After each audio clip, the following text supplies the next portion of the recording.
ng pwesto ka. Kahit nagkakawag ka, walang ka-delikado.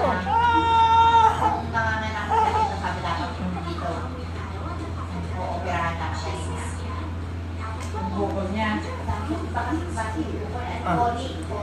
Kaya lang, nagagalaw niya lang, oh. Malalaki na. Kasi sa akin, Malikot. Malikot. kaya pang tumami doon sa sinibigay ng gamo. Kaya dapat tatanggalin mag-gris niya na. Sabi niya, huwag mo na, ayaw mo siya muna. Buti ka na, buntis pa, no? Isa pa. Isa pa rin, isa naman. Kaya last na yan. Tapos, ano na siya? Ano niya? Siya tanggalin na ng Pagod sa kanya, ang antiwala-paliwanag ni Udra, hindi ko manganganak eh. pero yung Oh. mga nararamdaman ng doktor. Sabi niya, sabi ko yung sarap sa mga anak, pero hindi na. Kasi sa dalawa na yun. Ano naman ang ganyan? Ako rin nagpapaligo. Nililigo ako sa mga dahon-dahon. Kaya tagad-dahon sa maligo. Kuha yung mga silo. Maganda na siya. Nagiging na sila. Ay, marami ko ugat-ugat. Yung mga ugat-ugat na panalaki.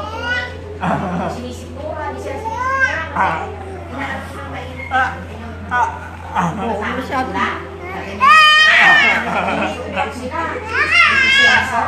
Tinusog ko nga anak ko. Essence lang ba yung pinag-aaral? Kakayo ko siya rin Yun lang. Usok Oo, gusto ko. Papawisan ka na nun. Papawisan ka yun, insenso talaga. Papapabaga ka na uling. Nalagyan mo insenso yan, at saka yung dahon. Anak! Doon ka lang mag-usok. Andres! Close open! Close open! Close open! Close open! Close open! Close open! Nanay niya, Nora. Close open! Close open! Hinihilot ako niyan, tapos pinapaliguan niya Ako, ako. hindi ko siya diyan. Yan. Ginagawa ko parang ang gandingan. Tapos yung yung tatadya, Ginagawa ko yan. Ikaw ano yung ginawa sa akin? Ikaw na lang nagagawa. Kasi wala na pang ganyan. Ikakasasarian siya. Oo, si Sarah. Kanya dati humihila pa yung ganito, di ba? Ginagawa na naman ano. Ngayon, hindi. Kinakailangan kanya yung paa, yung kamay, yung ulo. Kasi ako nung naranasan ko na paglabas ko galing siya, parang nakagip ako ng electric pa ng patunipil, ganun na. Sabi ko, ganun pala yun.